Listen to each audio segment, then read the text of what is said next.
Welcome to another edition of 805 Sports Talk. I'm Joe Bailey. To my right is Elliott Stern, and to my left is Lorenzo Reyna. And we've got another action-packed show for you guys. We're going to spend some time breaking down what we saw in Week 3 and get you guys ready for Week 4. And we're going to start with the Santa Maria Pioneer Valley matchup. Now, the Saints are coming off a loss at home to Rigetti. Lorenzo, you and I were both there for that game. Seems the Saints are pretty banged up, although Rigetti was pretty impressive in that win, and Pioneer Valley is coming off a loss to Rio Grande at home. So both these teams are kind of limping into it, but they are both improved. Santa Maria's 2-2, Pioneer Valley's 2-1. Lorenzo, you and I saw the Saints fall.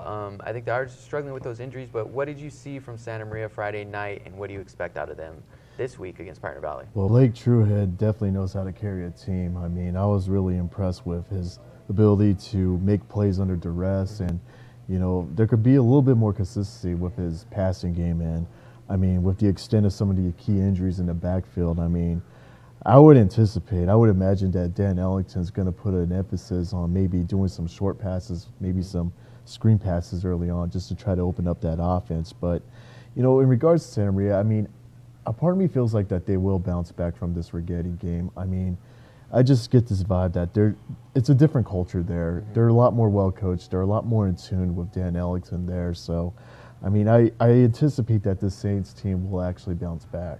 Yeah, I can't really fault the Saints or Ellington for anything that happened Friday night. They lost Robert Ruiz on the very first play of the game, and he missed the rest of that game. He was going to be their feature back with Isaiah Garcia out for the season with the torn ACL. So Truitt really, you know, took it upon himself to try to lead that team. Jonathan Ramos was looking really good as well. So it was pretty much a two-man show for Santa Maria, and they struggle to keep up with Rigetti, who's looking really good. And, you know, I think, Elliott, you've seen Santa Maria throughout the season. You've seen Pioneer Valley as well. What are your thoughts on that matchup? I'm thinking that the injuries to Santa Maria might be too much to overcome. It will allow Pioneer Valley to concentrate on Truitt and Ramos. Truitt's a nice passer, and they may have to rely a little more on the passing game. They've got a bunch of receivers on that team, but their running game has suffered. Now, Truitt, though, has carried that team at times just as a one-man wrecking crew as a quarterback and a running back. So he could dig deep, and if his offensive line can give him a little bit of time to pass and maybe open a hole or two to run, they could be all right. But I'm worried about those injuries, meaning that they're going to be shorthanded. They've brought up one kid that had been injured, but he really hasn't contributed a whole lot. So Dan Ellington, I think, is looking for answers. And I agree with Lorenzo that they've changed the culture. They believe in themselves. They believe in the program, and they're going to give it their best effort. Just a little bit concerned that the injuries are going to be too much. Yeah, and I think that game might be a toss-up at this point. Pioneer Valley might have a little more momentum, and they might be a little healthier. Santa Maria is coming off that loss, but they were right in that game with Rigetti. Meanwhile, Pioneer Valley got pretty much blown out against Rio Grande, 31-7. And moving over to Rio Grande, we were kind of worried about them earlier in the season, 0-2, but they've put back-to-back wins together, beating Bakersfield Independence and then Pioneer Valley last week, and now they host St. Joseph, and that's another marquee matchup. And I don't think we can say enough about the way that St. Joseph is scheduled this season, and it's pretty much the same schedule as last season with some of these teams that they're playing. Elliott, you saw them fall to Bishop Diego by a point. Do you think the Knights are going to bounce back against Rio Grande, or do you think they're going to struggle in another tough matchup against the team that might be the Pac-5 league favorite? Well, they're a good team. I think it's going to be a great football game. I've been lucky that I've seen a lot of good football games, and St. Joe had to face a team that was bigger on the lines last week, and that was at the end of the game what cost them. They just were out of gas against a bigger squad.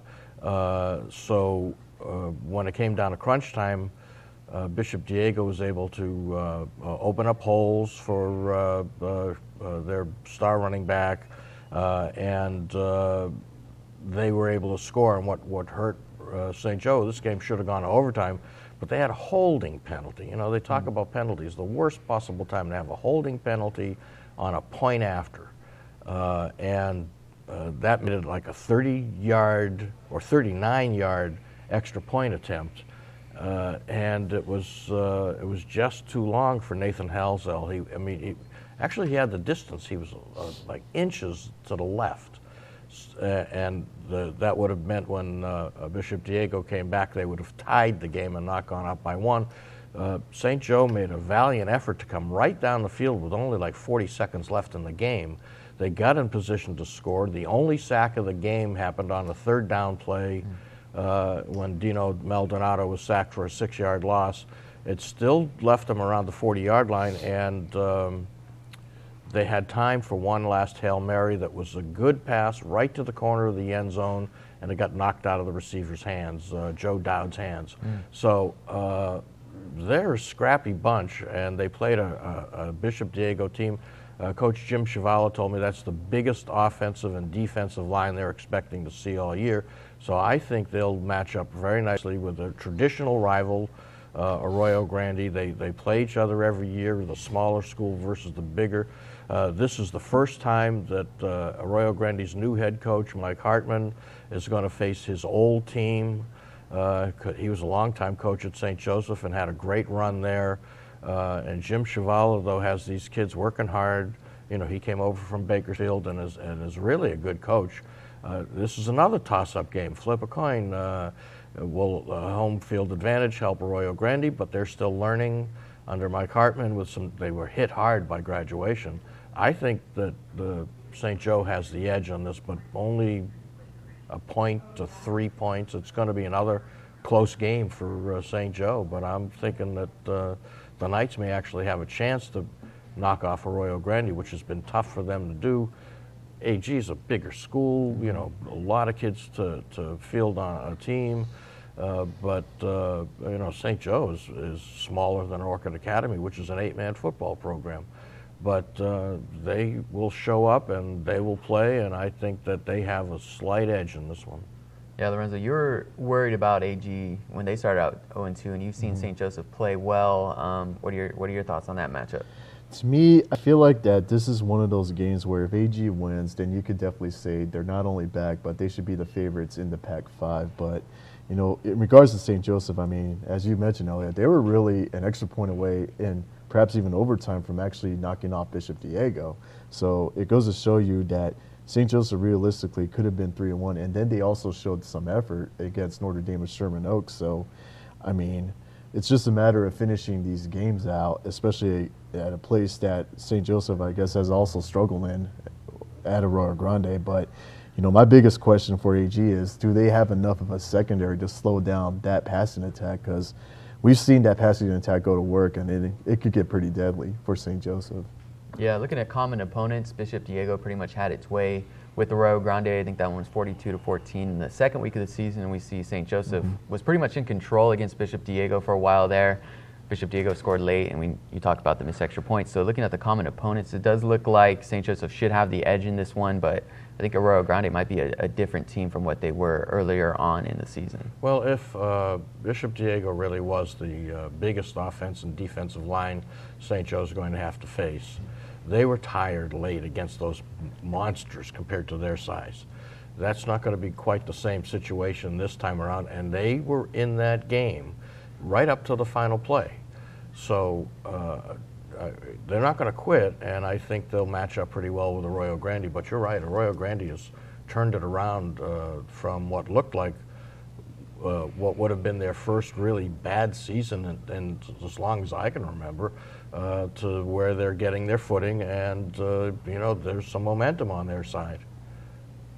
So, but still, it's going to be a good game, and this is why we don't gamble on these games. We pick winners every week, but I wouldn't put money on it. No matter which team I picked, I wouldn't put money on it. And it could be, again, like the Santa Maria and Pioneer Valley game. These could go right down to the end. So they're going to be good games to go to. If you're a fan of either of these teams or any of the four, I'd get out there and go watch these games. Yeah, we're not Las Vegas, so no money involved. Yeah, and moving over to a team that St. Joseph, you know, kind of prepares for even during the preseason is Lompoc. They played Saturday at Santa Barbara, and that was kind of a game where, you know, maybe it'll be interesting, at least for the first half, with Santa Barbara being ranked. coming off the win over Santa Maria, looking pretty good, and then Lompoc goes over there and just outright dismantles them. 49-0 first half lead, running clock 56-0 final deficit. Toa Tau has just been incredible. I think everybody had high expectations for him, but he's averaging about 16 yards per carry. Already is over 600 yards rushing in 4 games, 9 rushing touchdowns. I think, Lompoc's exceeded their lofty expectations already. Lorenzo, what do you think about the Braves through the first 4 games and, just the way they go and dominate a team like Santa Barbara, who we thought might be able to at least, score a couple touchdowns? It's shades of last year. And, when you look back at that Lompoc-Santa Barbara game, Toa Tau and Dallas Canley helped put that game away right away, and it was more of the same. They combined for over 200 yards, scored 5 touchdowns out of that 49 they put up in the first half. So, I'm not surprised about seeing how Lompoc's attacked and approached this season, and I wouldn't doubt that it's going to be the same philosophy against Righetti. And the fact that Righetti beat Santa Maria, a team that we had picked to beat Righetti, I wouldn't doubt that Andrew Jones is convincing his guys, you know what, it's still business as usual. We saw what Righetti did to Santa Maria. We still have to take them seriously, even though we have an impressive history against them. Yeah, and this is actually the game that Lompoc was trying to get out of to play Permian in Texas. So now that time has arrived. Maybe that'll add a little extra element, like Righetti would feel like, you guys didn't want to play us, now we're playing. So and Dick Barrett mentioned something too. He reminded Ed Herman of his Lompoc High roots, that Herman was actually an assistant at one time on the Braves. Yeah, I believe Jones, Lompoc's head coach, and Herman are close. Herman also coached at Hancock, so there are definitely close ties between those 2 programs. So I think that might be a little more interesting than we thought, but again, we thought that in the Santa Barbara game, and Lompoc just outright dominated them, so maybe that'll be the case again. Well, Righetti's got to be feeling pretty good that they bounced back the way they have, and their offense really clicked last week. But Lompoc's athletic director, Don Cross, was texting me throughout the game that they played Saturday night, and Lompoc had a little bit of trouble getting in gear for the first 6 or so minutes of that game. But once they got their act together, they scored 7 straight touchdowns. I just don't see anybody keeping up. And I can see Righetti putting up a good fight for 6, 7, 8 minutes. But once Jones's kids get going, there's just no stopping them. And not only that, here's another thing to keep in mind, going back to that Righetti-Santa Maria game. Righetti has so much success running the football, but of course you're going against a smaller defensive line, a smaller defensive front. Lompoc's much bigger. Yeah. It starts with Juan DeLuna, and they're already used to going against the run with Toa Tau and Dallas Canley. So, the moment Lompoc shuts down Righetti's running attack, it's just going to open up a can of worms. I still haven't seen much from Brandon Giddings as a passer. I've seen what he can do as a runner, but this is the game that really will dictate if he can actually carry a team with his arm. And going against Lompoc's defense, I just don't see that. Yeah, I think it is a good tune-up for Lompoc, though, with that rushing attack. Damian Robles was a tough runner, and Righetti does have some size, and they run a lot of, kind of tricky double wing formations and stuff. It's kind of hard to track a little bit, and the quarterback is athletic, but I think it will be a good little tune-up for them to face a powerful runner.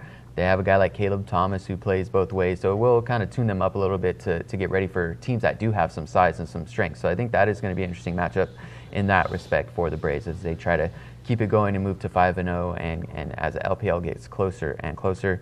Moving to another LPL team, San Ynez had an interesting game against Nipomo. It was really close there for a while. San Ynez just woke up after halftime and pulled away for a 35-3 win over Nipomo, which falls to 0-4. San Ynez, coming off its bye, just really had its way with them. We've been high on San Ynez throughout the season, and hopefully that win over Nipomo kind of further gives them some respect. I think it was a respectable win. Nipomo is usually a good program, and I think once Nipomo gets through some of their tougher opponents, gets into Northern League play, they're going to look a lot better than they do right now. So I think that's a good win for San Ynez. Dustin Gregg has looked great. Gabe Prendergast has been good. Has San Ynez exceeded your expectations? Are they right where you thought they would be at this point? What are your feelings on San Ynez? Absolutely. And, a part of me kind of anticipated that they would struggle against Nipomo. Throughout records, Tony Dodge is one of those few guys in this region who really knows how to prepare a team. and he's a veteran guy, so there's no doubt in my mind he'll be able to get Nipomo out of that. But Senny and Nez, I mean, I want to talk about their defense. Gabe Pilato at the nose guard position forced 3 fumbles. That's usually unheard of. I mean, you normally hear about a linebacker doing that, but Pilato forced 3 of those fumbles. Then you got their smallest corner, Marcus Ray, returning 1 of 90 yards for a touchdown. So, you know, we talk a lot about Senny and Nez's offense, and McClurg is an offensive genius. Well, they got some playmakers on defense, and now it looks like it starts up front with Pilato. Yeah, and I think that kind of comes from the head coach. He's a fiery guy, so you see a lot of those kind of smaller, you know, unheard of players that step up and make big plays like that. And you're right, that's like a season's worth of forced fumbles from, you know, a linebacker. And there's a defensive lineman like Gabe Pilato forcing 3 in one game against, you know, a pretty good Nipomo team that tries to focus on ball security. So that's a big thing for Senny and Nez, to force those turnovers and even score with Marcus Ray, you know, returning a fumble recovery, 90-plus yards for a touchdown. That kind of really sparked them, you know, in that game and helping them, you know, move to 3-0 with a 35-3 win, and then they got to play at Templeton on Friday. Templeton's coming off that 71-26 win over Cabrillo, and now Cabrillo and Nipomo will meet. You know, first, Lorenzo, going to you, what did you think about Cabrillo's performance, allowing 71 points at home to a Templeton team that has struggled a bit? We weren't sure what to think of Cabrillo this year. I think we were expecting a little bit more. Just what are your thoughts on that performance Friday night? Huge shocker, and I mean, it's gotten to the point where, I mean, if Cabrillo musters 2 victories in the first year of AJ Pateras, then, you know, it is a welcome sign. I mean, one bright spot was Jackson Anderson, and I'm starting to believe maybe he should have been the starting quarterback all along with the stats he put out. But, I mean, I don't know if Templeton's just that improved or Cabrillo is just that bad. But, I mean, this game against Nipomo is going to determine, like, you know, what kind of team we're going to anticipate out of Cabrillo once LPL play hits. Yeah, so both teams are 0-4. Elliott, you've seen those squads. What are your expectations for the Cabrillo-Nipomo matchup Friday night?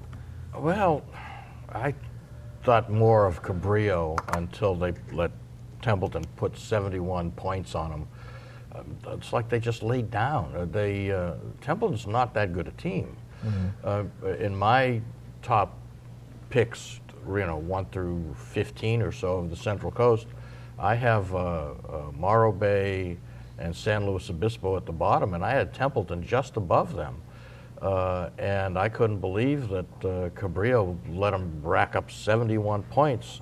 So I'm thinking it's home, it's homecoming, but I'm thinking Nipomo is, they you know, Tony Dodge, you mentioned it, gets these kids ready. He's been with this program a long time. He's only been the head coach a few years, but he was the top assistant coach before that, and you know, he's a funny guy, but he knows how to prepare a team. He knows football, and I always enjoy going to his games because he's got something up his sleeve all the time, and I'm just thinking he's going to take advantage of a Cabrillo team that might be looking down on itself because nobody should be giving up 71 points to Templeton. That's like an 8-man football score.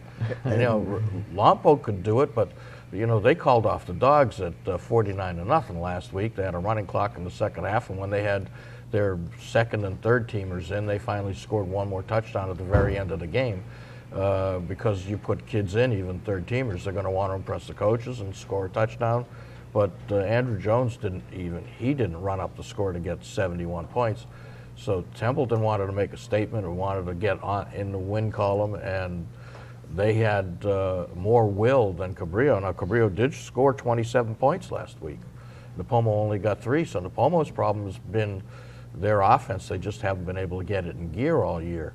So from that standpoint, you could say, well, Cabrillo's at least got a little bit more offensive firepower. But I'm still thinking Tony Dodge is going to have his kids ready, and it's going to be a good game of teams that should be better than their records indicate. But I give the edge to Nipomo. Yeah, I think Nipomo is a better team, and I would expect a win there from the Titans on homecoming at home. And, you know, both those teams don't have a win this year, so I think it will be a close game. But I think Nipomo should win that one. And on the same coin, I don't think Cabrillo is going to be that bad. I think it's going to take a little bit more time than maybe we thought to get that program in the right direction. But I think they're going to be okay. There is a lot of optimism on the campus. I mean, even David Radley, who's having a successful time as the tennis coach for both teams, I mean, even he likes the enthusiasm and the energy from Panthers. But unfortunately, when you bring in a new head coach and it's a guy who has no familiarity with Cabrillo, it's going to take time. And I think Cabrillo's realizing that. But A.J. Panthers is a good coach. And I can see, and he even said this to me, that he sees his team like Santa Maria, where Ellington took over a program, and the thing that Santa Maria needed more than anything else was a coach with a system that was going to stay. And Cabrillo's gone through too many coaches in the last couple of years, so they may take their lumps this year. They may have a tough time winning games, but he's building for the future. He wants to win today, but he's got his eye down the road saying, we're Santa Maria 2 years ago, and we're going to be better, and we're going to win games. They're not there yet, but he's putting the pieces together and identifying the kids that can be playmakers and looking at the junior varsity to see who's going to be good to bring up next year. So he's got his eye not only in the present but the future. And I think their future is bright, but right now their present is not so good. Yeah, good point with the continuity, and a program that does have some continuity is Orchid Academy with Doug May in his second year. And the Spartans are on a roll. They're 4-0, and the first 8-man rankings from the CIF Southern section came out Monday, and Orchid Academy was ranked 4th. I wasn't sure where they would be. I wouldn't be surprised if they were 1st. I wouldn't be surprised if they were 3rd. I think 4 was a little lower than maybe I was expecting. Lorenzo, I know we saw them just dominate Mojave. What do you think about Orchid Academy being ranked 4th? They're number one to me. I mean, think about it. They blow out Riverside County Education Academy, but then 2 weeks ago, that huge rout against Mojave, the defending champs. To me, that game should have solidified the stance that this is the team to beat in 8-man football. I mean, for the longest time, and we know this as well, Mission Prep was the team on the 8-man side of things here in this region. I feel like now it's on Orchid Academy's side, and judging from what I've seen this year, the Spartans, it cements that case for me. They, Doug May and I talk about this because, you know me, I love the 8-man game, and they put together one of the toughest preseason schedules. They're going to play 5 teams that have been ranked and have knocked off the defending Division I champions already. If you look at this week's opponent, Canoga Park Faith Baptist, they're coming in 3-0. But now their first game, they each have a common opponent. Faith Baptist beat Riverside County Education Academy 28-14. Orchid Academy beat that same team 52-14. So based on that, I think that the Orchid Academy should be able to win by 20 points. Then Canoga Park Faith Baptist beat Desert Christian 60-6, and then their third win is a 2-0 forfeit over Thatcher. So they've only actually played 2 games, even though they've got 3 wins. So they may be a little rusty, they're a little more rested, but do you want that kind of rest at this time of the season? They only play a 9-man schedule, and it's 8-man, so they don't really have the kind of injuries because things are so much more spread out that you see. They don't get as beat up as the 11-man teams with those packed-in offensive and defensive lines and those monsters beating on each other. I mean, we saw, some of these 8-man teams have 125, 140-pound defensive ends. Yeah. So, but those are small, wiry kids, and they just bounce up off the turf and keep going. And I'm thinking that Orchid Academy is the real deal, and I agree with you. They knocked off the division champs. They've knocked off good teams every week to get to where they are today, and I don't think they should be ranked as low as 4.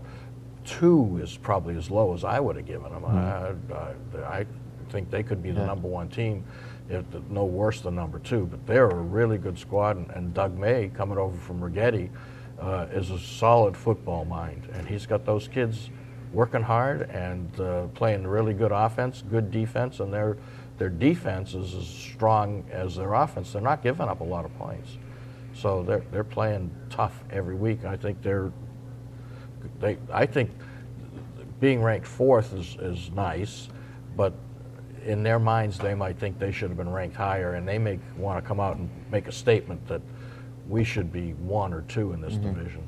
Yeah, and that's a big game to make a statement because I believe Faith Baptist was ranked 3rd this week, and the Spartans already have a win over Flint Ridge Prep, which was ranked something like 8th. So they already have a win over a ranked opponent. Mission Prep was ranked 7th this week, so it's a big game for Orchid Academy to come out and beat a team that was ranked ahead of them, Faith Baptist, in Canoga Park. So that's a big matchup for the Spartans, and if you want to support the Spartans, you can go online to our Santa Maria Times Player of the Week poll, where Jared Sutton is leading the vote right now, but that'll be determined Friday who the winner is. Jaden Vargas is up. He had a great game in that loss to Bishop Diego, over 170 yards rushing. Caleb Thomas also up there. Damian Robles also up for the vote. So go to SantaMariaTimes.com or SYVnews.com, LompocRecord.com to vote for the Player of the Week. And be sure to tune in to SantaMariaTimes.com Friday night, as we'll be calling the game live from Pioneer Valley High School as the Panthers host the Saints in the Main Street Classic pregame show at 6:45 p.m. Kickoff is at 7. I'll be there, so be sure to tune in to SantaMariaTimes.com. And thank you guys for tuning in to 805 Sports Talk.